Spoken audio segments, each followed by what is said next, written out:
Hello everyone, it's my pleasure to connect with you once again. How are you?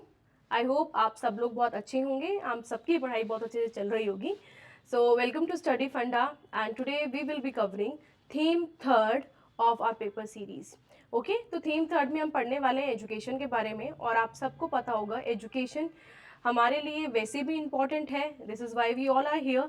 और education हमारे examination point of view से भी important है क्योंकि education से different kind of questions frame होते हैं पेपर 2 में ही. ठीक है, कभी कभी पूछ लेते हैं education in this sector in that sector, तो हम सारे सेक्टर्स को कवर करने वाले हैं. Like we will cover digital education, we will cover the education in different social sphere like women, tribes and children. Okay, and we will cover different schemes और schemes के बारे में पढ़ेंगे, different committees के बारे में पढ़ेंगे. So majorly we will cover all the broad aspect of this topic. All right, तो हम ये पढ़ने वाले हैं आज. इससे पहले हमने कौन कौन से टॉपिक पढ़े थे. हमारा जो पहला टॉपिक था वो इंटरनल सिक्योरिटी के बारे में था, जिसमें हमने बड़ी कॉम्प्रिहेंसिवली इंटरनल सिक्योरिटी को कवर किया है. तो फर्स्ट आई वुड सजेस्ट कि आप जो हमारे दो लेक्चर्स हुए हैं इंटरनल सिक्योरिटी पे, एक वुमेन पे, वो बहुत बहुत ज़्यादा इंपॉर्टेंट है, आप उन्हें भी देखिए और ये तो आपको देखना ही है. ठीक है, जैसे कि आप सबको पता है कि हमारा CAPF AC एग्ज़ाम अभी होने वाला है. इस बार हमारे पास ज़्यादा दिन बचे भी नहीं हैं. सो स्टडी फंडा coming up with these few initiative जिसके बारे में आपको बताती हूँ भी. जैसे एक कॉम्बो बैच आ रहा है, कॉम्बो बैच 2 आ रहा है, जिसमें कि सारे आपको ऑनलाइन टेस्ट मिलेंगे. लाइक ऑनलाइन टेस्ट सीरीज मिलेगी जिसमें टोटल 40+ टेस्ट होने वाले हैं आपके पेपर 1 के, प्लस पेपर 2 के भी ऑनलाइन टेस्ट सीरीज है जिसमें आपको लाइव क्लासेस मिलेगी, लाइव क्लास रिकॉर्डिंग मिलेगी, ग्रामर रिकॉर्डेड. ये जितने भी हमारे पेपर 2 में थीम्स होती है उन सब की आपको रिकॉर्डेड क्लास मिलने वाली है कॉम्बो बैच 2 में. ओके, और इसकी जो फीस है वो है 5,999. ऑलराइट, और जो दूसरा इनिशिएटिव है वो है प्रतिभा बैच, जिसमें हम पेपर 2 की आपको ऑफलाइन प्रैक्टिस करवाएंगे, जिसमें कि आपको पेपर 2 की सारी क्लासेस मिलेगी, सारी थीम कवर होगी और राइटिंग होगी. उसमें टेस्ट सीरीज मिलेगी, पेपर 2 की बुक मिलेगी और एक्सपेक्टेड जो टॉपिक है उसकी बुकलेट मिलने वाली है. और ये कोर्स की जो फ़ी होने वाली है वो होने वाली है 14,999 और ये इसमें आपको 1 साल की वारंट वैलिडिटी मिलेगी. ठीक है, तो इस पेपर 2 के लिए जैसे बहुत सारे बच्चे हैं जिन्हें पेपर 2 में बहुत ज़्यादा दिक्कत होती है, तो they can come and enrol offline, because offline में डिफरेंस ये होता है कि आप सामने से टीचर से पूछ सकते हैं, प्लस आपको जो भी डाउट होता है, जो भी डाउट किसी भी सब्जेक्ट से related, so we will be there to help you out. और यहाँ पर आपको अपने रियल प्रिपरेशन के बारे में पता चलता है, एज हम लोग आपको सामने से क्वेश्चंस देते हैं और उसी टाइम पे आपका इवेल्युएशन होगा. तो this would be beneficial for you. तो आप दोनों में से आपको जो अच्छा लगे यू कैन इनरोल. अगर आपको इसमें इंटरेस्ट है तो you can go to these contacts. आप यहाँ पर और ज़्यादा पूछ सकते हैं, इंक्वायर कर सकते हैं इन नंबर्स पे जाके. ठीक है, तो ये हमारे दो इनिशिएटिव है. इसके बाद अर्जुना बैच आ रहा है. अर्जुना बैच में क्या होने वाला है, आपको पेपर 1 की सारी रिकॉर्डेड लेक्चर्स मिलेंगे, पेपर 1 की टेस्ट सीरीज मिलेगी, करंट अफेयर की PDF मिलने वाली है, PYQ की हार्ड कॉपी मिलेगी आपको, पेपर 1 के नोट्स हार्ड कॉपी में मिलने वाले हैं, और पेपर 2 की लाइव क्लासेस मिलेगी जो हमारी मार्च की होने वाली है, और पेपर 2 की टेस्ट सीरीज भी होगी जिसमें आपको इवेल्युएशन मिलेगा और फीडबैक मिलेगा.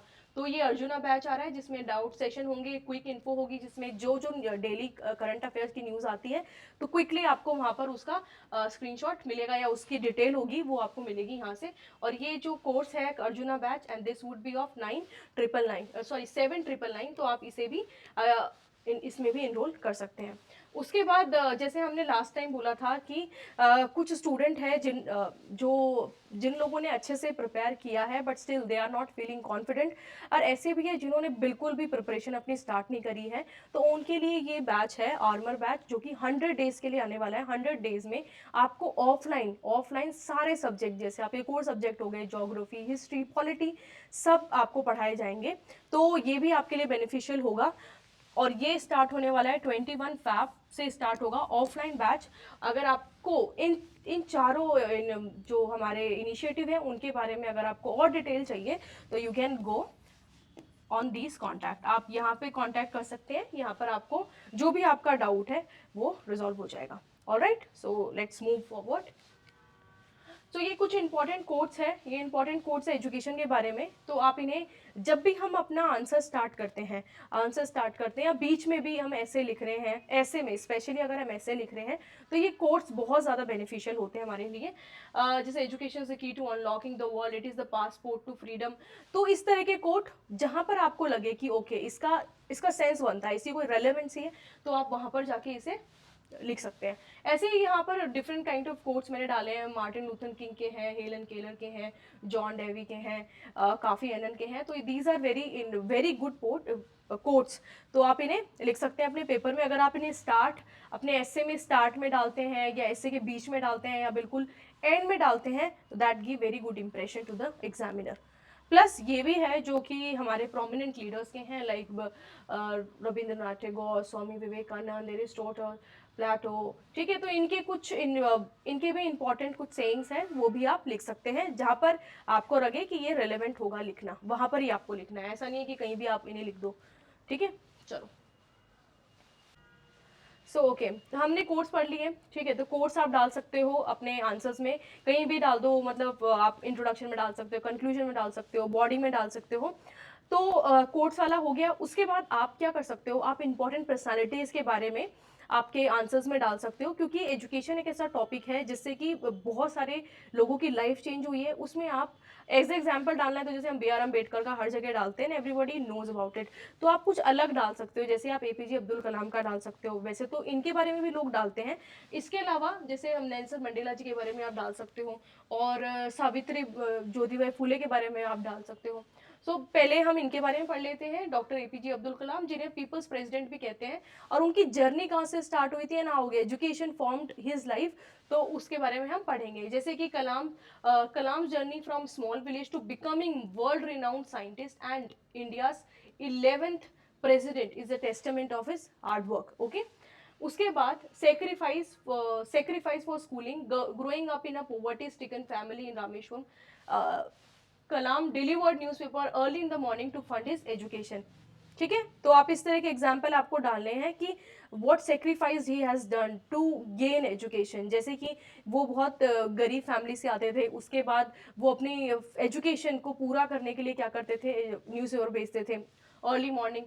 And then despite being average student initially, his interest desire to learn led him to study physics at St. Joseph College and later aerospace engineering at Madras Institute of Technology. And then dedication to youth. After his presidency, Kalam returned to his true passion. Passion क्या था? Teaching. उसके बाद he dedicated his life to inspiring student to dream big. Always जब भी हम कुछ ऐसी inspirational speech देते हैं या हम अपने आप को इंस्पायर करते हैं, ठीक है, अस्पायर करते हैं, तो हमारा जो बेसिक मोटिव आता है वो आता है इन्हीं पर्सनालिटी से, जो कि है डॉक्टर एपीजे अब्दुल कलाम की। उनकी एक बुक भी है, विंग्स ऑफ फायर। ठीक है, तो लोग बहुत ज़्यादा पढ़ते हैं उनको अपने आप को मोटिवेट करने के लिए। तो आप इनका एग्जाम्पल आपको डालना ही डालना है, that he always motivated people to dream big, because जो ड्रीम्स है वो सच होते हैं। तो ये डाल सकते हैं। उसके बाद नेल्सन मंडेला का डाल सकते हैं, दैट ही, उनके लिए जेल का भी बैरियर नहीं रहा। उन्होंने अपनी मोस्ट ऑफ द एजुकेशन कहाँ से पूरी करी है, जेल से करी है। उन्होंने अपने जितने भी नॉलेज लिए, मतलब इनफॉर्मल एजुकेशन या बोलो, वो कहाँ से किए, मतलब खुद ने भी नॉलेज ली है, प्लस अपने जो इनमेट्स थे उनको भी दी है। तो इनकी स्टोरी बड़ी इंटरेस्टिंग है। Education was a life long pursuit that even 27 year of imprisonment could not stop. 27 years तक ही वॉज इन जेल, और वहां पर भी वो पढ़ाई करते थे। So breaking barrier, he was the first in his family to receive formal education. वो अपनी फैमिली से एक सिंगल फर्स्ट इंसान थे जिन्हें एजुकेशन रिसीव करी थी। And starting at a local mission school, उसके बाद later studying law in a university of Witwatersrand, and where he was the only black African student in his class. So जैसे हम जब पढ़ते हैं अफ्रीका की स्टडी पढ़ते हैं, अफ्रीका के बारे में पढ़ते हैं, तो हमें वहाँ पर पता चलता है कि वहाँ पर डिस्क्रिमिनेशन किस तरह से होता था। ओके, और इनका नेल्सन मंडेला जी का क्या क्या रोल था वहाँ पर अफ्रीकन हिस्ट्री में।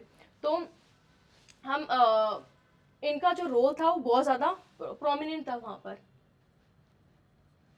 अगर आपके इनके बारे में डिटेल में पढ़ोगे तो this personality is very inspiring. While imprisoned on a Robben, कहाँ पर ये हुए थे, रॉबिन्स आइलैंड में, Mandela Mandela and fellow inmates establish secret classrooms, और उन लोगों ने वहां पर क्या एस्टैब्लिश किया था, सीक्रेट क्लासरूम एस्टैब्लिश किया था रोबिन्स आइलैंड में. Sharing books and knowledge, Mandela used this time to further educate himself in politics, economics, and preparing himself for the transition of South Africa to democracy. South Africa की condition बहुत ज़्यादा खराब थी. ये ऐसे president थे जिनका योगदान बहुत ज़्यादा है वहाँ के इंडिपेंडेंस में, या वहाँ का सोशल रिफॉर्म करने की, और वहाँ की जितनी भी इकोनॉमिक कंडीशन है उसको चेंज करने में. तो फिलोसफी इनकी क्या है, he famously stated the education is the weapon that can change the world. कि education is the most powerful weapon, सबसे पावरफुल, जो कि चेंज कर सकता है एक वर्ल्ड के सिनेरियो को. राइटली इन्होंने ये सब सारी चीजें बोली.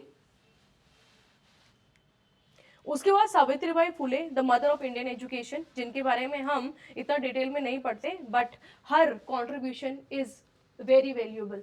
Savitribai Phule represent the transformative power of education in context of gender and social justice.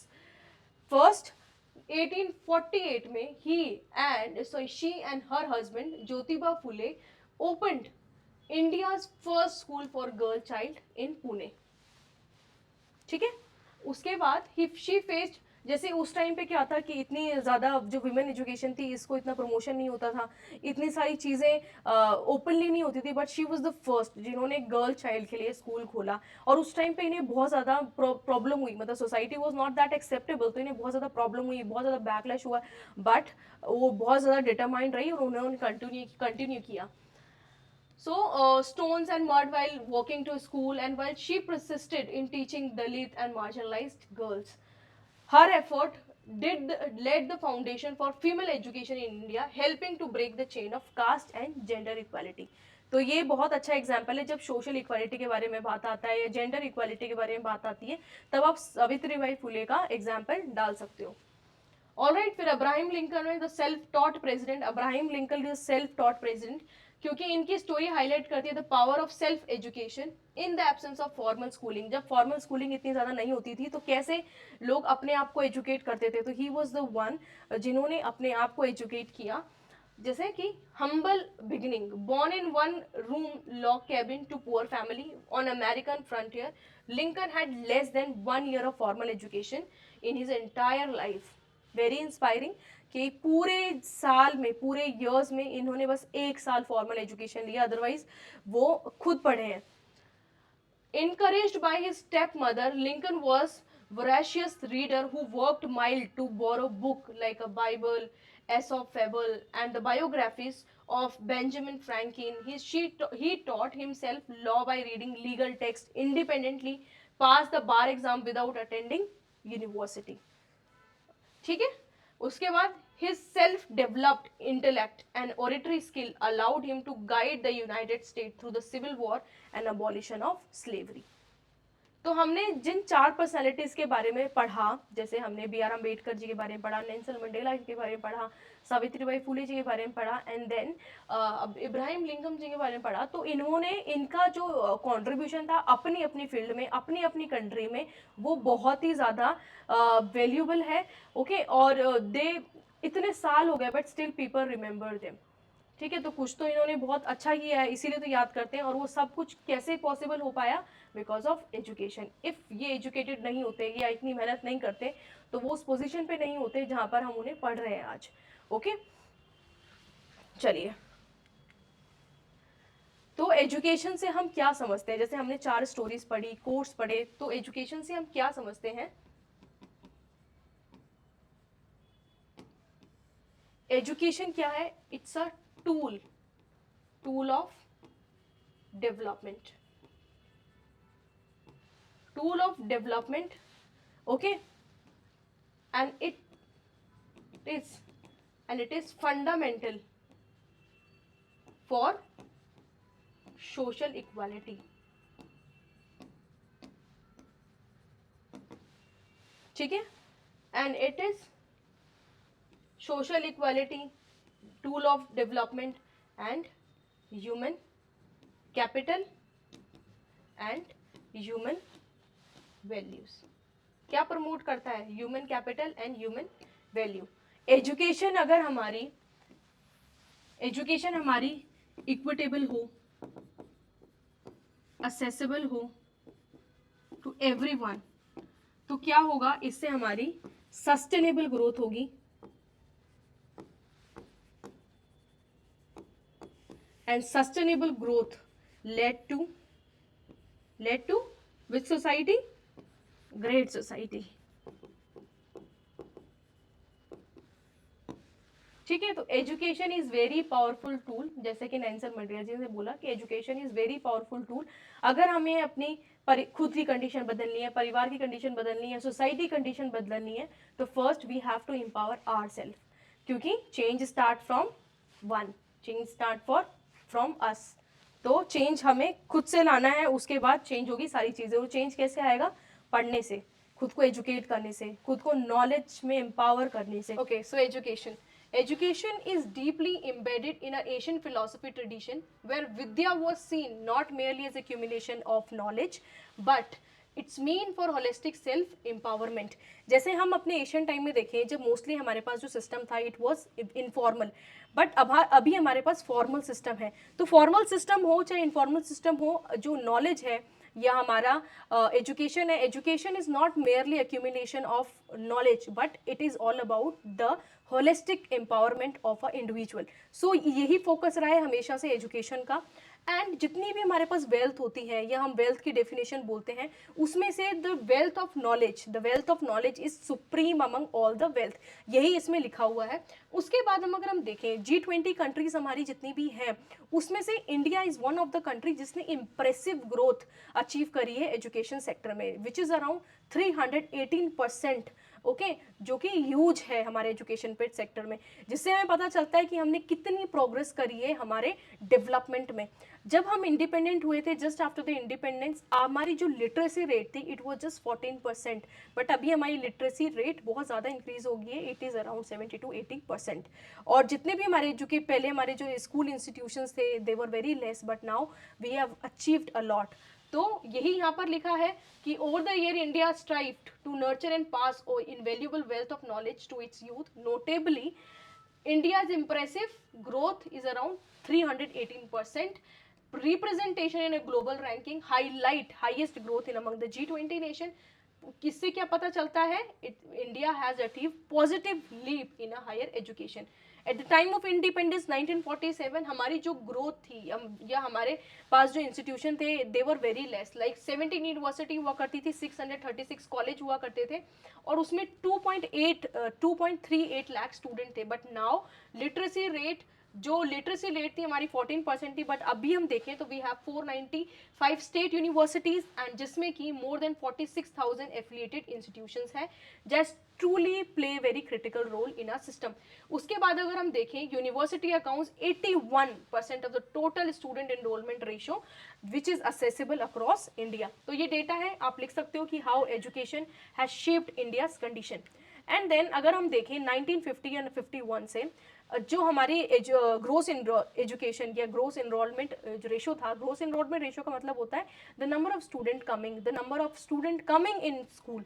तो कितने हुआ करते थे, दे वर अराउंड 4 पॉइंट, पहले हमारे पास होता था 0.4, जब हम इंडिपेंडेंट हुए थे उस टाइम पे 0.4 रेशो था, उसके बाद 20.8 हुआ, और अभी कितना है, 28.4 है। और हमारा जो टारगेट है वो कितना है, 2035 तक वी हैव कि हम 50% ग्रोस एनरोलमेंट रेशो अचीव करें। तो ये हमारा टारगेट है किसका, 2035 का, and it is according national education policy 2020।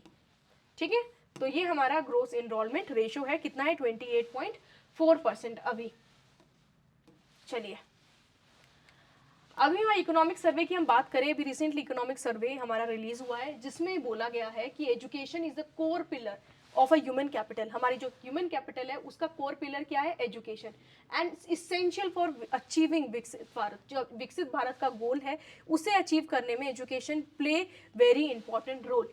India largely ensured कि हमारे पास यूनिवर्सल एक्सेसिबल नॉलेज हो या एक्सेस हो एजुकेशन का at a primary level, but the focus focus अब किस पे है, फोकस है क्वालिटी पे, कि क्वालिटी किस तरह की हुई, फोकस किस पे, रेलेवेंस पे और रिटेंशन पे, आप क्या डिलीवर कर रहे हो, किस तरह से डिलीवर कर रहे हो, which is relevant for the student और नॉट, क्या वो उसको रिटेन कर पा रहे हैं या नहीं कर पा रहे। तो ये सब सारी चीजें इसमें बात की गई है। They talked about quality, relevance and retention, आप इसे लिख सकते हो। एंड इंडिया में जो हम यहाँ पढ़ेंगे कि इंडिया का स्केल और स्ट्रक्चर किस तरह से है, तो इंडिया में अब जो सिस्टम है वो किस तरह से है कि we have a massive education system, जिसमें 24.69 करोड़ तो हमारे पास स्टूडेंट है, 14.7 लाख हमारे पास स्कूल है, जिसमें से 1 करोड़ हमारे पास टीचर है। तो that shows India is the largest education system in the world.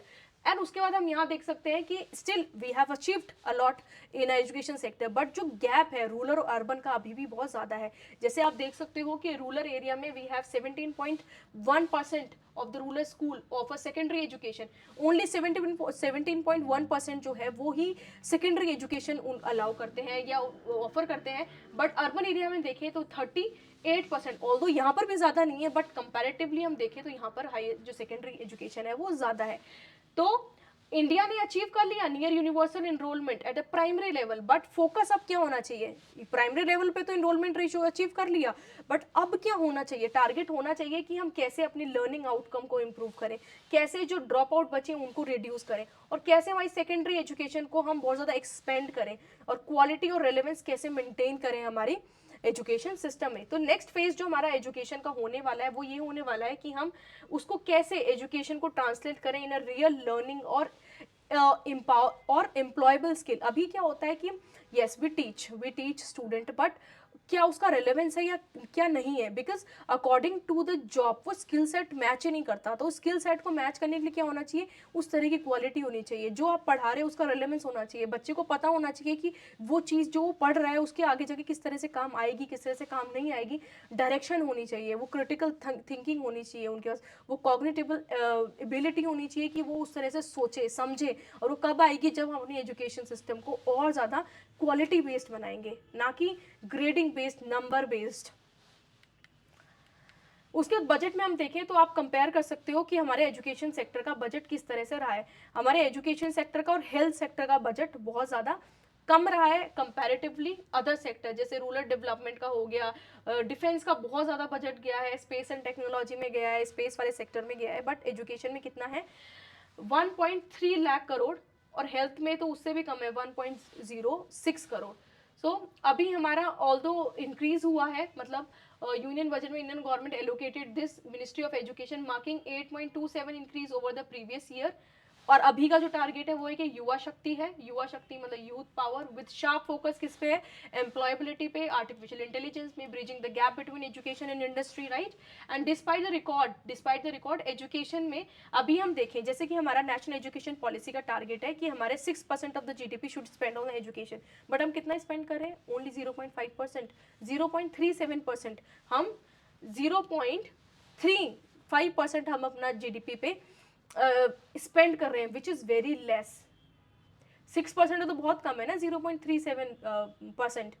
तो ये क्रिटिकल पॉइंट है कि हम नेशनल एजुकेशन पॉलिसी का ये बात वहाँ पर कही गई है, but it is not implemented yet, budget इतना एलोकेट हो ही नहीं रहा। अगर आप टाइमलाइन देखें, हमारे एवोल्यूशन का फेज देखें, तो उससे पहले हम यहाँ देख लेते हैं थोड़ा सा किस तरह से एजुकेशन सिस्टम, हमारा एजुकेशन रिफॉर्म स्टार्ट हुए।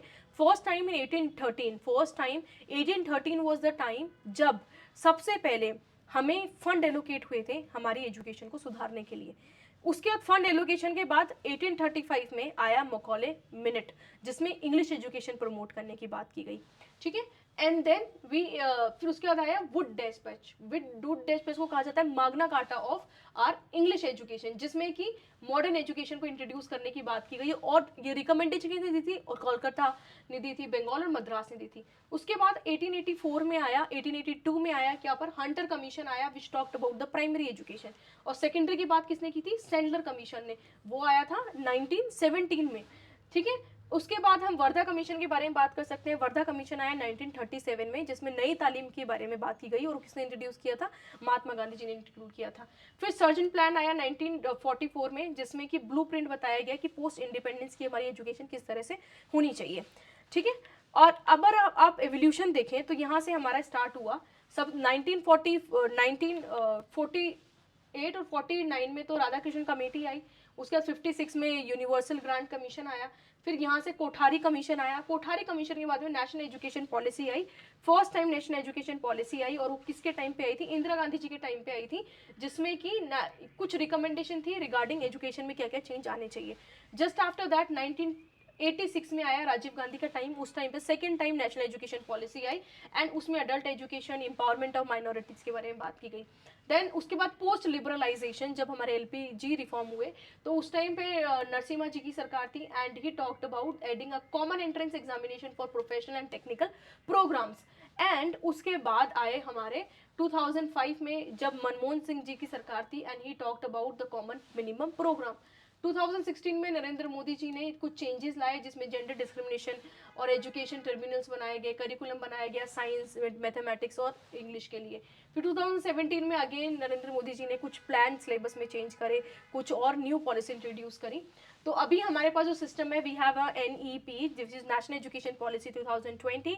पहले हम फॉलो करते थे 10+2 का system, now we have 5-3-3-4 system, ये आप देख सकते हो, जिसमें हम मल्टी डिसिप्लिनरी सब एजुकेशन होती है, स्किल और डिजिटल फोकस किया गया है। तो this is it about the evolution. And अगर हम एजुकेशन सेक्टर की बात करें तो हमने देख लिया कि आफ्टर कोविड मेजर चीज़ें तो वही है कि we have a massive system, education system of our country, जिसमें कि हमारे पास कितना है, we have 24.8 crore student, we have 14.72 lakh schools and around 1 crore teachers. Although जो टीचर का रेशो है, स्टूडेंट टू टीचर रेशो बहुत ज़्यादा उसमें गैप है, बट स्टिल हमारा जो एजुकेशन सिस्टम है इट इज़ वेरी मैसिव, और with coming time I guess जो रेशो है वो भी कम हो जाएगा। तो we have a largest education system in the world. After covid क्या हुआ, लोगों को रियलाइज हुआ कि there are different mediums to from where they can gain education, जैसे कि डिजिटल मीडियम, अभी सबके हाथ में फ़ोन है, and this is the 21st century where we are very much technological driven. उसमें हमारे पास क्या है कि हमारे पास सबके पास फ़ोन्स है, फ़ोन्स में यूट्यूब है, यूट्यूब में डिफरेंट काइंड ऑफ लेक्चर्स है, अलग अलग यूनिवर्सिटीज़ के, अलग अलग कोचिंग प्लेटफॉर्म्स के। तो now education, taking education is become very easy. तो अभी हम देख सकते हैं कि आफ्टर कोविड जब 38.5% कंप्यूटर इंफ्रास्ट्रक्चर थे, बट अब कितने हो गए, 57% हो गए। इंटरनेट एक्सेस पहले 22 को होता था, अब 53 को होता है। तो इससे क्या शो होता है कि we have digitally included and technologically integrated. तो वी हैव, ये दो टर्म आप यूज कर सकते हो, digital inclusion and technological integration. Drop out rate although decline हो रही है, but still we have to focus on secondary education. Technology से क्या होता है कि हम पर्सनलाइज लर्न कर सकते हैं, उसके बाद हमारा जो गैप है, लर्निंग गैप, वो कम होता है। स्किल बेस्ड, जैसे आपको जो चीज़ आपको पसंद है, like you have to learn coding, you have to learn about teaching, तो आप इस तरह से अपने पर्सनलाइज बेस से आप पढ़ सकते हो। हायर एजुकेशन की बात करें तो हमने गेन किया इसमें 13.8%, जिससे कि रिफ्लेक्ट होता है कि ओके हमने जो हमारी हायर एजुकेशन है वो भी एसेसिबल बनाई है। इनोवेशन की बात करें तो सर्वे हाईलाइट करता है इनोवेशन, लाइक पीयर टीचिंग अभी स्टार्ट हुई है, फाइनेंशियल लिटरेसी अभी स्टार्ट हुई है, और न्यूमरेसी स्किल पे भी लोग ध्यान देने लगे हैं। कॉन्स्टिट्यूशनल प्रोविजन की हम बात करें तो जब हम एजुकेशन की बात करते हैं तो वी शुड ऑल्सो नो कि हमारे पास आर्टिकल कौन कौन से हैं जो which basically talk about the education. So first of all we have article 21 which is the fundamental right, और वो फंडामेंटल राइट बोलता है कि अंडर 6 to 14 ईयर्स की एज ग्रुप के बच्चों को it is compulsory to give them free and compulsory education. Okay, and it is the duty कि उनको ये एजुकेशन प्रोवाइड की जाए। और ये कब ऐड हुआ था, 86 कॉन्स्टिट्यूशनल अमेंडमेंट 2002 में ये चीज़ ऐड हुई थी। उसके बाद दूसरा जो आर्टिकल है which is prominently talk about education is under DPSP, directive principles of state policy, 45 and 46 article talk about it. उसके फंडामेंटल ड्यूटी में भी एजुकेशन का प्रोविजन है which is under article 21A of clause के की बात इसमें की गई है। तो उसमें बस ये बोला है, जब DPSP में हम देखें तो इसमें बोला है 6 to 14 ईयर्स के बच्चों के लिए, उसमें अर्ली चाइल्डहुड केयर बोला है विच इज़ 1 to 6 ईयर के बच्चों के लिए है वो। तो आप यहाँ देख सकते हो article 21 talk about the mandatory education, article 45, 46 and 30 which talk about the minority rights के बारे में बात करता है। Article 30 talk about minority right. ठीक है, तो आर्टिकल 350 हमने 51A की क्लॉज कर लिया। उसके बाद article 50A talk about the mother tongue, कि बच्चे हैं उनको प्राइमरी लेवल पे मदर टंग वो यूज़ कर सकते हैं फॉर द एजुकेशन। उसके बाद कॉन्करेंट लिस्ट में बात की गई है, जो हमारा एजुकेशन है विच कम अंडर कॉन्करेंट लिस्ट, मतलब कि 7 शेड्यूल में कॉन्करेंट की बात की गई है, यूनियन लिस्ट की बात की है, जिसमें यूनियन लिस्ट है, स्टेट लेटर, कॉन्करेंट लिस्ट है। कॉन्करेंट लिस्ट का मतलब ये होता है कि both state and the centre can make regulation on that particular subject, तो centre and state can legislate on it. Provision क्या क्या बोलता है, जो जितने प्रोविजन है they collectively talk about the universal equitable and inclusive education. Okay, article 45 की हम बात करें तो डायरेक्टली हम पढ़ते हैं कि it was mention government should provide free and compulsory education age of 14 within 10 year from the commencement of constitution. तो as this was not achieved, article 21 was introduce. पहले ये 45, पहले डीपीएसपी ही था जो हमारा एजुकेशन का आर्टिकल था, it was there in DPSP, but ये प्रॉपर्ली इंप्लीमेंट नहीं हुआ बिकॉज ऑफ द डायरेक्टिव्स ही है ना। बस स्टेट डायरेक्ट कर सकता है कि आप ये प्रोवाइड करो, but state it is just a directive, ये जस्टिसेबल नहीं है, लेजिस्लेटिव नहीं है। बट जब हम फंडामेंटल राइट में डाल देते हैं तो it become mandatory for them कि वो उसको इंट्रोड्यूस करें। तो 46 आर्टिकल कॉन्स्टिट्यूशन अमेंडमेंट में ये बात की गई and making it fundamental right after rather than directive principle. So 45 amended to provide early childhood care and education below age of 6.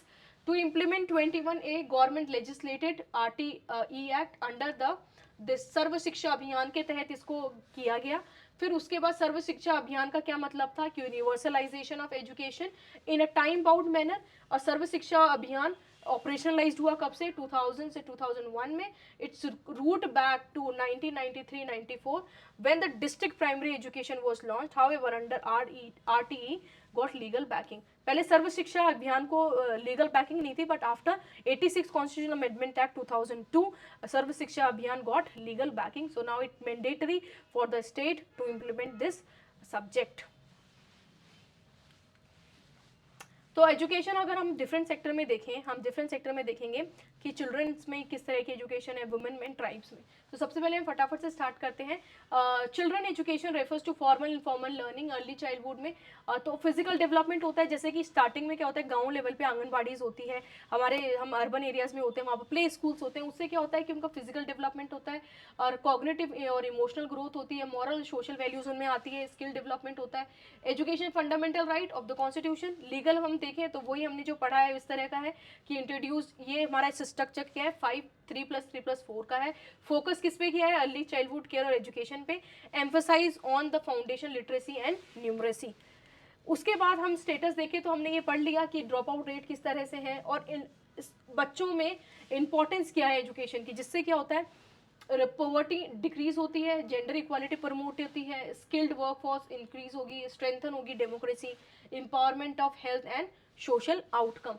Learning outcome gap में अगर हम देखें तो डिजिटल लर्निंग आउटकम गैप्स होता है। की चैलेंज क्या है कि आउटकम गैप्स है, डिजिटल डिवाइड बहुत ज़्यादा है, मेल न्यूट्रिशन बहुत ज़्यादा है, ड्रॉप आउट रेट है और टीचर शॉर्टेज है सम एरियाज में। तो these are the challenges that you can write in your paper. Straightforward मैंने पॉइंटर्स डाले हैं ताकि आपको ज़्यादा सोचना ना पड़े, जैसे जैसे आप याद करो आपको सारी चीज़ें याद आ जाए।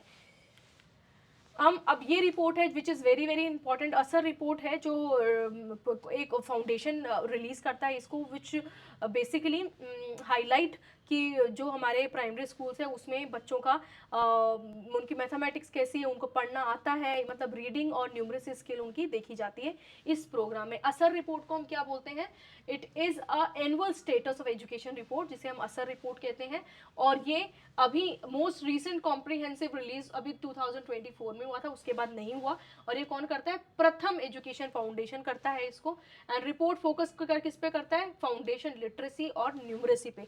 फाउंडेशन लिटरेसी और न्यूमरेसी पे ये फोकस करता है, and digital literacy among the children in rural area. तो इस पॉइंट को आपको याद रखना है। और इसके क्या आउटकम्स थी, इस पॉइंट की आउटकम ये थी कि these are notable post pandemic reading and arithmetic. जैसे क्लास 3 के बच्चे को हम देखें तो परसेंटेज के बेसिस पे who can read at 2 level rose to 27.1% in 2024 up from 20 to 20.5% 2022। Arithmetic में अगर हम देखें तो skill in 3 reach 33.7, the highest ever recorded. तो मतलब इस तरह का जो डेटा था ना वो डेटा पॉजिटिव आया है। इनरोलमेंट रेशो में हम देखें तो ओवरऑल इनरोलमेंट रेशो 6 से 14 ईयर के बच्चों का रिमेन हाई 98.1%। गवर्नमेंट और प्राइवेट में देखें तो enrolment drop out rates 66.8 dropped हो गई है 66.8 फ्रॉम पेंडेमिक पीक से लेकर, और अभी 92.9% है। ठीक है, तो इससे क्या है, signalling shift back to private schooling, लोग प्राइवेट स्कूलिंग के साथ ज़्यादा जा रहे हैं। डिजिटल लिटरेसी में हम देखें तो for the first time assess digital skill for 14 to 16 years के बच्चों, क्योंकि उससे नीचे 14 ईयर से नीचे तो बच्चे इतना फ़ोन यूज़ नहीं करते, बट 14 से 16 ईयर्स के जो बच्चे हैं फ़ोन ज़्यादा यूज़ करते हैं। तो फर्स्ट टाइम डिजिटल लिटरेसी को भी इसमें डाला गया, और उसमें क्या बोला गया है, उसमें ये बोला गया है कि nearly 90% of the childrens have access to smartphone at home, और जिसमें से 57 while use for education and रफली 76 use them for social media. National target क्या है, हमारा टारगेट अलाइन करता है निपुण भारत मिशन के, जिसका मतलब यही है कि हमें यूनिवर्सल फाउंडेशन लिटरेसी अचीव करनी है by the end of class 3 by 2026-27 academic year. तो ये है कि हमारे जो तीसरी क्लास तक के बच्चे हैं एटलीस्ट उनको पढ़ना अच्छे से आना चाहिए, और उन्हें इतना आना चाहिए कि वो बेसिक अर्थमेटिक ऑपरेशंस कर ले। तो ये कुछ आउटकम्स हैं हमारे असर रिपोर्ट की, आप इसे देख सकते हो। विमेन का हमने देखे, although we have discussed very comprehensively about the women in our last class, women के बारे में हमने पढ़ा था। तो इससे पहले वाला लेक्चर आप देख सकते हो, उसमें हमने विमेन का जो टॉपिक है उसे डिफरेंट पैरामीटर में बहुत ही ज़्यादा कॉम्प्रिहेंसिवली डिस्कस किया है। आई वुड स्ट्रांगली रिकमेंड कि आप वुमेन वाला टॉपिक बहुत ध्यान से देखो, क्योंकि आपको मेजर पॉइंटर्स वहाँ पर ही मिल जाएंगे इसके बारे में। और वुमेन भी थीम बहुत ज़्यादा इंपॉर्टेंट है आप एग्जाम के लिए, अगर आप उसे प्रीवियस ईयर निकाल के देखोगे यू विल फाइंड कि डिफरेंट टाइप ऑफ क्वेश्चन आए हुए हैं वुमेन थीम पे भी।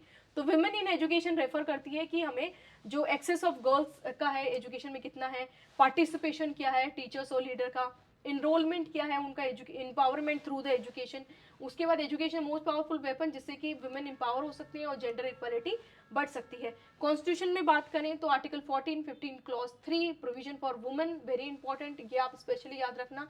21A वेरी, वो तो बेसिक आर्टिकल है, इसके बारे में हमने यही पढ़ लिया था कि focus on gender equality and benefiting girls significantly, national focus on gender inclusion fund and special emphasis on girl child education, ये नेशनल पॉलिसी के रोल, नेशनल एजुकेशन पॉलिसी के रूल्स हैं। तो असर रिपोर्ट में हमने देखा, असर रिपोर्ट में हमने क्या देखा कि there is upward trend in enrolment across all level, और qualitative digital gap remain significant. ASER report gender gap has narrowed, मतलब जो पहले क्या है जेंडर गैप ज़्यादा होता था हमारे रूरल एरिया में, पर वो थोड़ा कम हुआ है अकॉर्डिंग टू असर रिपोर्ट। तो आप ये भी लिख सकते हो। विमेन का पार्टिसिपेशन हम देखें पॉलिटिकल लेवल पे, तो वो वुमेन का टर्नआउट कितना था, 66% था हमारे वोट्स में। 18 लोकसभा में 14% वुमेन रिप्रेजेंटेटिव थी, and 1.4 million women serve in local bodies. However, representation of Central Council dropped to 13.7. 13 point. Okay, we are going backward. Okay, 13.7% in 2023. Economic participation की बात करें तो female labour force remain low, while women owned MSME constitute over 20%, ठीक है 20%, and 90% of the work in the informal sector often poor wages, labor income share roughly 18% and compared to 82%। देखो कितना veg gap कितना ज़्यादा है women का। Education health sector improved हुआ है because of the women empowerment और वुमेन लिटरेसी की वजह से 74.4% हुआ है। डिस्पाइट दिस डिस्पैरिटी परसिस्ट, अभी भी रूरल एरिया में एजुकेशन और हेल्थ सेक्टर में बहुत ज़्यादा गैप है वुमेन के। सेफ्टी और मेजर में हम देखें तो crime against women major concern हो चुका है। अगर हम और चीज़ देखें, डाउरी हो गया, सेफ्टी कंसर्न हो गया, पेट्रियार्कल नॉर्म सेट हो गए, इसकी वजह से क्या होता है कि वुमेन की जो फ्रीडम है पब्लिक और प्रोफेशनल स्पेस में बहुत ज़्यादा लिमिट हो जाती है। प्रोग्रेसिव ट्रेंड में अगर हम देखें तो there is a surge in a women led startup, कितना हुआ है, इतना कितना ज़्यादा जो वुमेन लेड स्टार्टअप है वो बड़े हैं around 1 lakh, and women are increasingly occupying senior position. पहले वुमेन क्या आती थी स्मॉल रोल्स में, they were limited, but now they are occupying the higher level positions to in the different sector of our economy. ठीक है, current scenario में हम देखें तो gender gap elementary education has decrease significantly, और female का enrolment in higher education improved, gross enrolment ratio comparatively higher हुआ है। इंपॉर्टेंस क्या है, सेम इंपॉर्टेंस जो हमने चिल्ड्रन वाले में कही थी वो हम गर्ल्स में भी लिख सकते हैं, जैसे कि पॉवर्टी रिड्यूस होगी, उनका मेटरनल और चाइल्ड हेल्थ इंप्रूव होगी, डिले होगी अगर एजुकेशन अगर वुमेन आर टेकिंग एजुकेशन तो उनसे उनकी मैरिज डिले हो सकती है, इकोनॉमिक बूस्ट होगी क्योंकि women are the 50% of our population, enhance होगा political participation, if women go in a political sphere तो they can talk about the women development and women schemes. तो if you educate a man you educate an individual, if you educate a women you educate a nation. Very good quote, आप ये quote कर सकते हैं। Challenges क्या है, drop out rate secondary level पे क्योंकि डिस्टेंस का फर्क पड़ता है, due to safety concern female don't जो family don't allow the girl child to go far from the home. उसके बाद अर्ली मैरिज हो जाती है सम रीजन में, सेफ्टी कंसर्न, डिजिटल डिवाइड बहुत ज़्यादा है, सोशल और कल्चरल बाइसेस है, पेट्रियार्कल नॉर्म सेट जिसमें the boundaries are limited and the boundaries are decided by their own family members and their in-laws. Education tribes में हम देखें तो ट्राइबल एजुकेशन में face significant disparity with 14% literacy gap between scheduled caste and the general population. 14% का gap है, high drop out rate है, इनकी जो ड्रॉप आउट रेट है 50% से ज़्यादा है। और ये रीज़न क्या है, रीज़न ये है कि उनका जो जोग्राफिकल एरिया है वो, उनका language barrier, shyness and many other factor, जैसे कि आप यहाँ देख सकते हो कि की चैलेंज तो उनका लैंग्वेज का ही हो गया, उसके बाद जोग्राफिकल आइसोलेशन होती है, करिकुलम लैकिंग कल्चरल रिलेवेंस, जैसे गवर्नमेंट इनिशिएटिव है Eklavya model, residential model, ashram, seek provide specialise and accessible education. Government भी काम कर रही है जैसे एकलव्य मॉडल बना के उस एरिया में स्कूल सेटअप करके, आश्रम्स बना के, so that they can gain education और जोग्राफिकल आइसोलेशन से वो बाहर निकले ताकि they can participate in a main stream economy. So high drop out rate है शेड्यूल कास्ट में, 80%, 10th क्लास में पहुंचने से पहले 80% ड्रॉप आउट हो जाते हैं यहाँ से। लो फीमेल लिटरेसी है ट्राइबल डोमिनेटेड स्टेट में, जैसे कि बिलो 40% इन सम एरिया, जिससे कि सीरियस कंसर्न है रिटेंशन एंड जेंडर इक्वालिटी का। आप देख सकते हैं कि लिटरेसी रेट ट्राइबल फीमेल में कितनी कम है, बिलो 14% है सम एरिया में, जिससे कि पता चलता है कि कितना ज़्यादा कंसर्न है रिटेंशन का और जेंडर इक्वालिटी का। की चैलेंजेस क्या क्या है, एक तो लैंग्वेज बैरियर हो गया, इंफ्रास्ट्रक्चर, इकोनॉमिक बैरियर क्योंकि रिमोट फॉरेस्टेड एरियाज में होते हैं तो इस चक्कर में, उसके बाद फिर पुअर ट्रांसपोर्टेशन है, कनेक्टिविटी नहीं है रूरल एरिया से, mainstream syllabus often ignore tribal history tradition knowledge, lead to low engagement and alienation. इतनी इंपॉर्टेंस दी नहीं जाती जितनी इंपॉर्टेंस हमारे अदर सेक्टर्स को दी जाती है in a history. So tribals played very important role in our history, ancient हो गई, मेडिवल हो गई, तो इनका भी नाम होना चाहिए।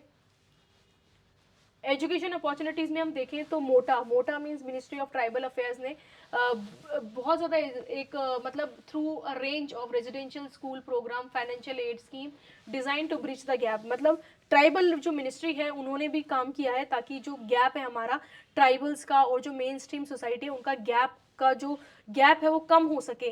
तो रेजिडेंशियल स्कूल बनाए सो दैट जो स्टूडेंट है या बच्चे हैं उस एरिया के वो आकर रहे, वहाँ पर ही खाएं, वहाँ पर ही पिए और वहाँ पर ही वो एजुकेशन गेन करें। तो रेजिडेंशियल स्कूल का ये पर्पस था।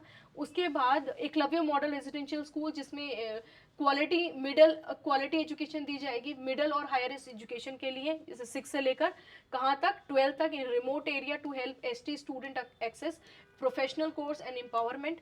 Eklavya model day boarding school जिसमें हम जो सब डिस्ट्रिक्ट में हुई थी, 90% ST population they provide education without residential requirement. Kasturba Gandhi, ये it is for the tribal females covering 6 से लेकर 10 तक to reduce gender gap in the education, मतलब residential school specially for the girls from disadvantaged group में, okay, disadvantaged group में क्या, चलिए चलो ओके। कस्तूरबा गांधी बालिका विद्यालय, ये आप देख सकते हो। उसके बाद centrally sponsored for construction of residential school and particularly for the girl in the area affected by extremism, तो ये भी आश्रम स्कूल आप लिख सकते हो।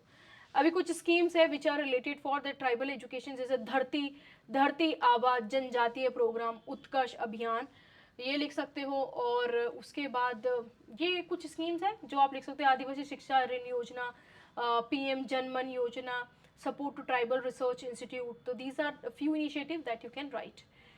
उसके बाद डिजिटल एजुकेशन की हम बात करें तो आपको पता होना चाहिए कि after Covid education, digital education है वो इस तरह से बढ़ी है ऊपर, ठीक है। तो एजुकेशन सिस्टम क्या होता है कि technological tool and the platform such as internet, mobile service and artificial intelligence का यूज करना to facilitate learning and teaching. 2026 it has been transitional from the crisis response to core transformative force in education system। तो अभी 2024 में 2026 में it भी ना बहुत ज़्यादा ट्रांसफॉर्मेटिव हो गई है हमारी एजुकेशन थ्रू डिजिटल मीडियम।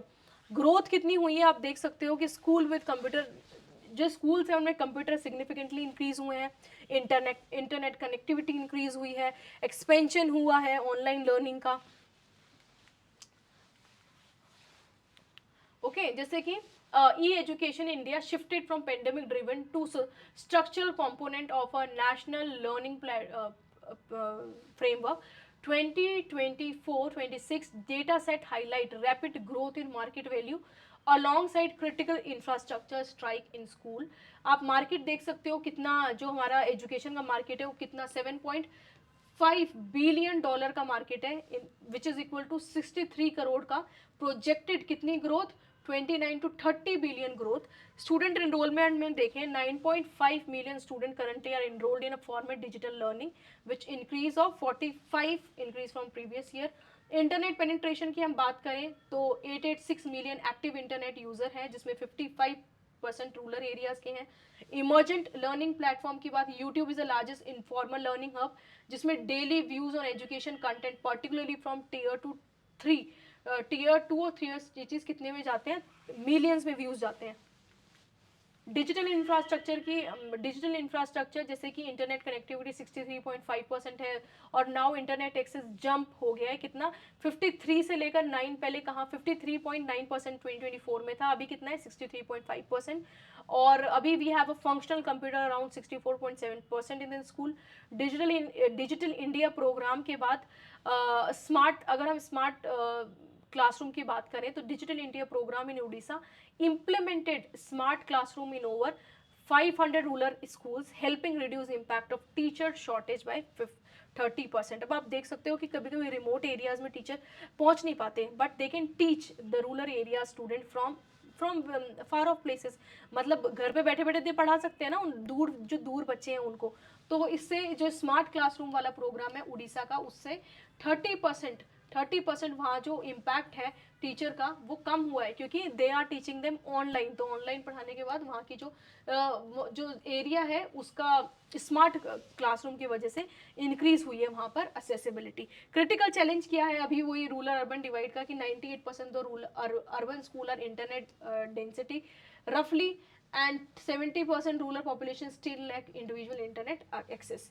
तो बहुत ज़्यादा गैप है, 98% अर्बन एरियाज में, 70% इन रूरल एरियाज। अगर डिवाइस शेयरिंग की बात करें तो 67 population relies on share device, often parents का और ऑनलाइन, मतलब 67 तो शेयर डिवाइस यूज़ करते हैं, पेरेंट्स का हो गया।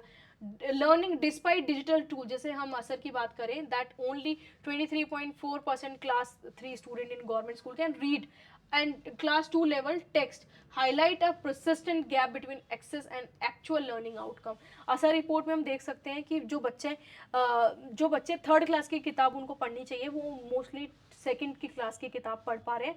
तो देयर इज अ गैप, इतना ऑब्वियसली की इंक्रीमेंट हुआ है हमारे एजुकेशन सेक्टर में, and we are on edge of universalisation of education, but there are few gaps and there are some challenges which still need attention। Government scheme की हम बात करें तो ये कुछ स्कीम्स हैं, जैसे कि हमारे पास 2017 में स्वयं प्रभा आया था। स्वयं प्रभा में क्या हुआ था कि 32 DTH channel for the education content wide spread across learning. तो स्वयं प्रभा 2017 कितने चैनल थे, 32 DHT चैनल्स थे इसमें। फिर समग्र शिक्षा अभियान आया 2018 में, जिसमें होलिस्टिक एजुकेशन प्रोग्राम की बात की गई। Ensuring equality education from school to secondary level, emphasise on inclusivity and equity. ठीक है। उसके बाद ई विद्या प्रोग्राम आया, ambitious initiative government of India का, provide accessible and quality education through digital platform.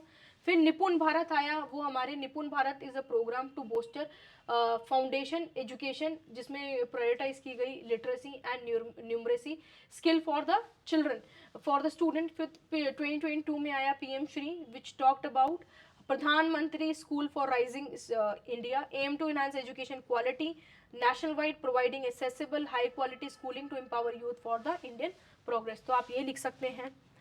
Some CSR initiative. CSR initiative क्या होते हैं? Corporate social responsibility. कुछ कंपनीज हैं जो एजुकेशन को बहुत ज़्यादा प्रमोट करती हैं through the fund.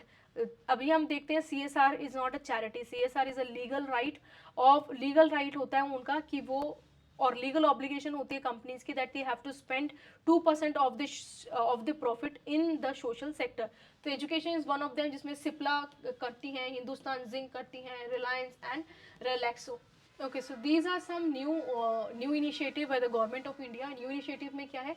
PM Vidya Lakshmi scheme है, जो कि लॉन्च हुई थी 2024 में, for collateral free higher education loan. Higher education के लिए आप लोन ले सकते हो। And PM Shri school for upgrading infrastructure, PM Shri for upgradation of infrastructure in the school और higher education. Key initiative include Nipun Bharat for foundation literacy. हमने देखा था असर रिपोर्ट विच टॉक अबाउट कि बच्चे कितना पढ़ पा रहे हैं, उनमें न्यूमरेसी स्किल किस तरह से है, फाउंडेशन लिटरेसी किस तरह से है, समग्र शिक्षा फॉर स्कूल लेवल इम्प्रूवमेंट। तो ये कुछ इनिशिएटिव है जो गवर्नमेंट ने वापस रिफॉर्म करके बनाए हैं, जिसमें से प्रधानमंत्री विद्या लक्ष्मी, जिसमें बात की गई है collateral free, offer collateral free loan up to 7.5 lakh for top 860 institution with 3% interest subvention of families with income, जिनकी इनकम बिलो 8 लाख से नीचे हैं, उनको 3% का इंटरेस्ट सबवेंशन के साथ। कितना? 7.5 लाख और टॉप 860 इंस्टीट्यूशंस के लिए। पीएम श्री की हम बात करें, इट टॉक अबाउट प्रधानमंत्री school for rising India. These school serve as a model institution for implementing NAP 2020 and which is talk about holistic development, skill training and modern infrastructure. Modern infrastructure, skill training और holistic development की बात की गई है PM Shri वाले programme में। उसके बाद विद्यांजलि फाउंडेशन। विद्यांजलि फाउंडेशन एक मिनिस्ट्री ऑफ एजुकेशन का प्रोग्राम है जो किस बारे में बात करता है? Mobilise corporate social responsibility. जो हमने पढ़ा था ना, social corporate responsibility, corporate social responsibility एक तरह का एक लीगल ऑब्लिगेशन होती है ऑन द इंडस्ट्रीज जिनका टर्नओवर 3 साल का बहुत ज़्यादा होता है, तो उनका ये ऑब्लिगेशन होती है that they have to spend 2% of the profit on the social welfare scheme. और वो एजुकेशन से रिलेटेड हो सकती है, हेल्थ से रिलेटेड हो सकती है, रिन्यूएबल सेक्टर से हो सकती है, in whatever sector they want to spend the 2% they can spend. तो हमने देखा था सिप्रा हो गया, रिलायंस हो गया, they are spending on education. तो उस तरह से Vidyanjali foundation which talk about the ministry of education that mobilise corporate social responsibility fund to provide scholarship to meritorious student particularly from Jawahar Navodaya Vidyalaya, from Jawahar Navodaya विद्यालय की इसमें बात की गई है। निपुण भारत में हम देख सकते हैं जो proficiency in reading and understanding and numeracy, ये लॉन्च हुआ था समग्र शिक्षा अभियान में, that every children should achieve foundation literacy by grade 3।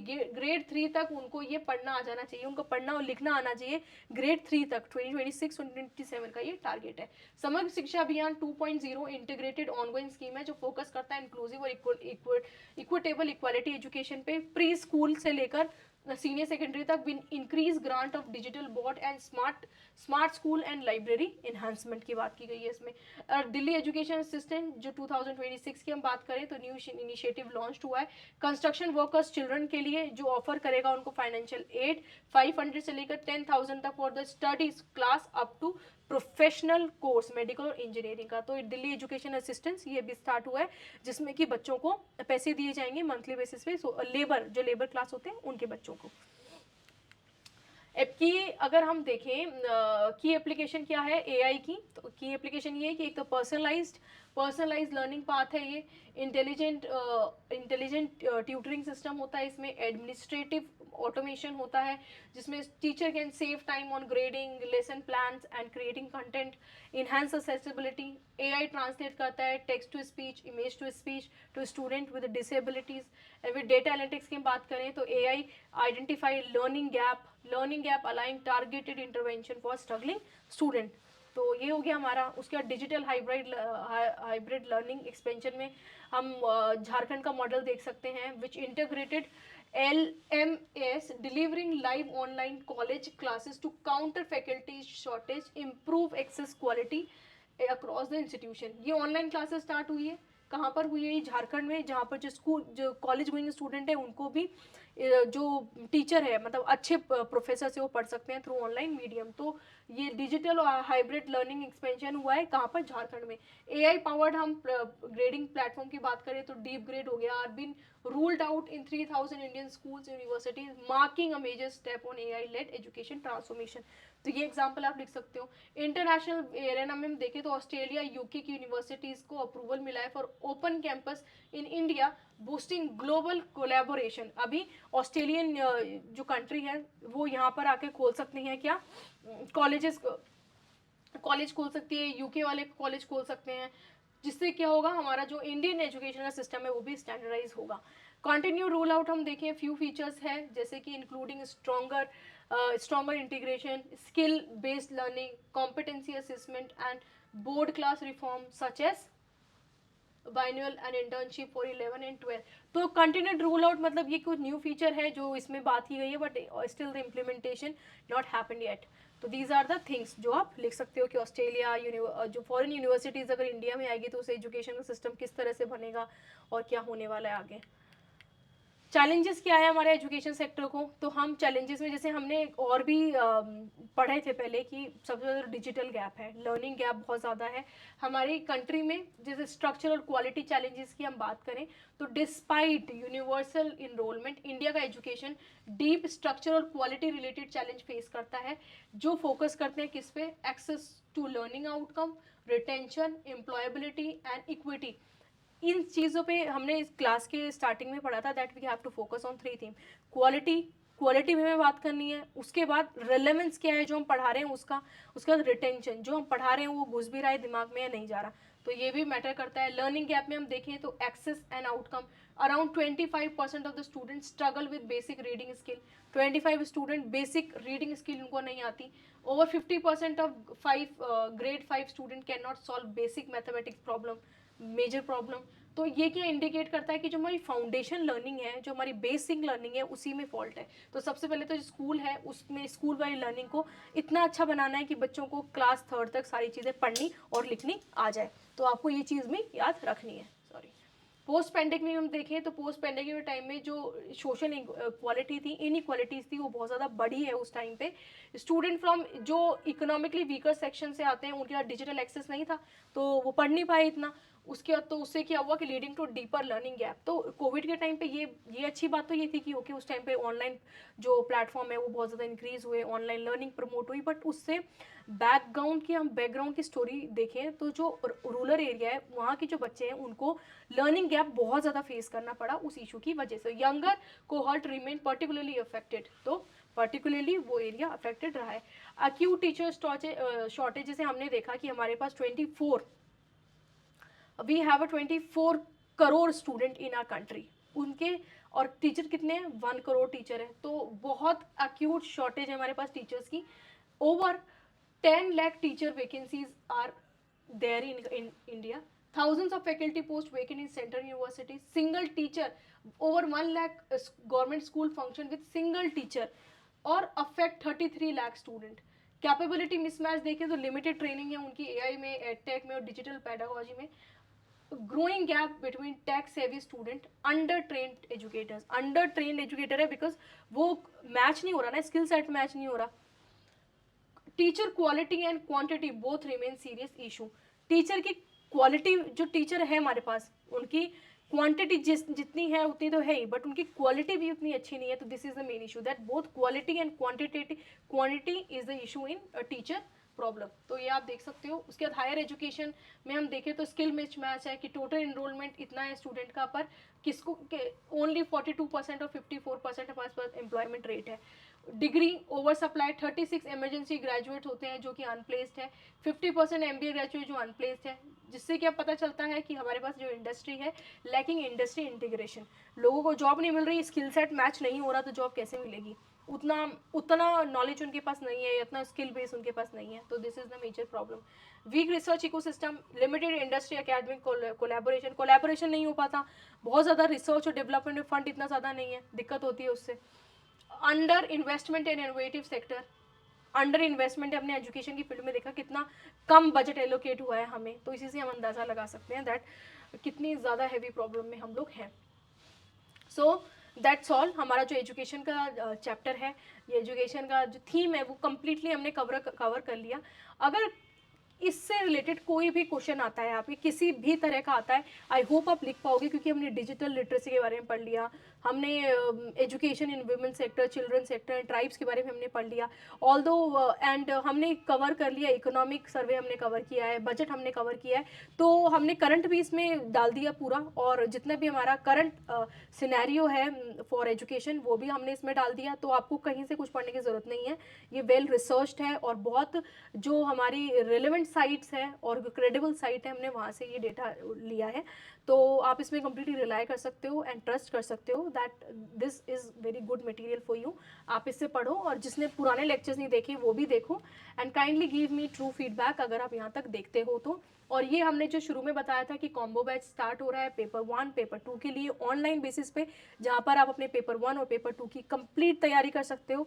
Paper 2 की आप बात करें तो जैसे पेपर 1 तो बहुत सारे लोगों का प्रिपेयर्ड होता है, पर पेपर 2 बहुत लेंदी होता है, बहुत लोग कवर नहीं कर पाते, किसी को स्पीड की प्रॉब्लम होती है, किसी को कंटेंट की प्रॉब्लम होती है, तो इस ऑफलाइन बैच में जो प्रतिज्ञा बैच है ऑफलाइन फॉर पेपर 2, यहाँ पर हम आपको पेपर 2 की कंप्लीटली कॉम्प्रिहेंसिवली तैयारी करवाएंगे, तो you can come and join. अगर आपको इनसे रिलेटेड कोई प्रॉब्लम है या कुछ ज़्यादा पूछना है तो you can enrol this number, ये हमारे ऑफिस के नंबर है, वहाँ जाके आप पूछ सकते हैं कि आपको और डिटेल में इन चारों में से आपको किसी में भी इनरोल करना हो तो आप वहाँ जाके पूछ सकते हैं। उसके बाद जो पीडीएफ है, आप बहुत सारे लोग कमेंट सेक्शन में लिखते हो कि पीडीएफ कहाँ से मिलेगी, पीडीएफ कहाँ से मिलेगी, बट पीडीएफ मिलेगी, आप एक बार लेक्चर जाके देखो, उसके 1 या 2 दिन में हम अपना टेलीग्राम चैनल पे पीडीएफ भी डाल देते हैं उस सेम लेक्चर की, तो आप वहाँ जाके इसे डाउनलोड कर सकते हो। Okay, I hope you got it, and lecture आपके लिए फ्रूटफुल हो, मैं यही आशा करती हूँ। So thank you so much and all the best for your exam.